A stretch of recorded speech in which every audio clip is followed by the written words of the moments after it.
খুলি দিম আৰু য'ত জুই লাগে আমি কি কৰিম তেতিয়া পাউডাৰটো ওলাই যাব আৰু জুইটো নুমুৱাই যাব। এইটোৱে হৈছে ডিচিপি অৰ্থাৎ ড্ৰাই কেমিকেল পাউডাৰ। যেনেকুৱা পঞ্চ পাউডাৰ আছে, পঞ্চ পাউডাৰটো ইলেক্ট্ৰিফায়াৰ জুইটো নুমুৱাব পাৰোঁ। এই ইলেক্ট্ৰিফায়াৰটো এটা কাৰ্বন ডাই অক্সাইড যেতিয়া আমাৰ জুইটো লাগিব ইলেক্ট্ৰিকত তেতিয়া আমি কি কৰিব পাৰোঁ, এইটো হৈছে discharge tube, discharge horn, discharge handle. যেতিয়া আমাৰ জুইটো লাগে এইটো হুইল এটা সময় আমি কি কৰিব পাৰোঁ, এইটো উপঙি থাকিব পাৰোঁ। যদি তেখেতক মাছ বা কোনো প্ৰাণীয়ে নাখায় আমি এইটোৰে আমি কি কৰিব পাৰোঁ, উপঙি থাকিব পাৰোঁ, অৰ্থাৎ উঠি আহিব পাৰোঁ। লাগিব বটলকেইটা আমি যেতিয়া ফিটিং কৰিম তেতিয়া ভিতৰত ফাটিব নালাগিব, কাৰণ পানী যাতে সোমাব নোৱাৰে। পানী নোসোমালে একো নহয়। যেতিয়া পানী সোমাব তাৰ ভিতৰত যেতিয়া গধুৰ হ'ব তেতিয়া আমাৰ কি হয়, বটলটো গধুৰ হৈ যাব আৰু ডুবি যোৱাৰ সম্ভাৱনা থাকে, ইয়াৰ হৈ যাব পাৰোঁ। এই ৰছীডালৰ সহায়ত আমি কেনেকৈনো আনিব পাৰিম, আমি দেখুৱাহে দিছোঁ।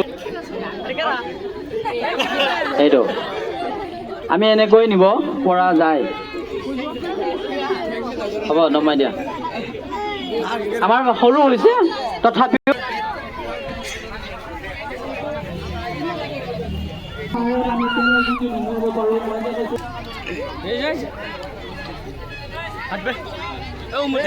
কি কৰে মাছ শুৰু কৰবো কৰলে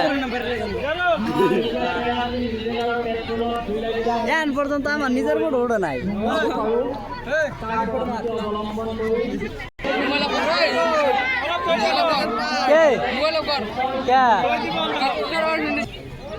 দেখা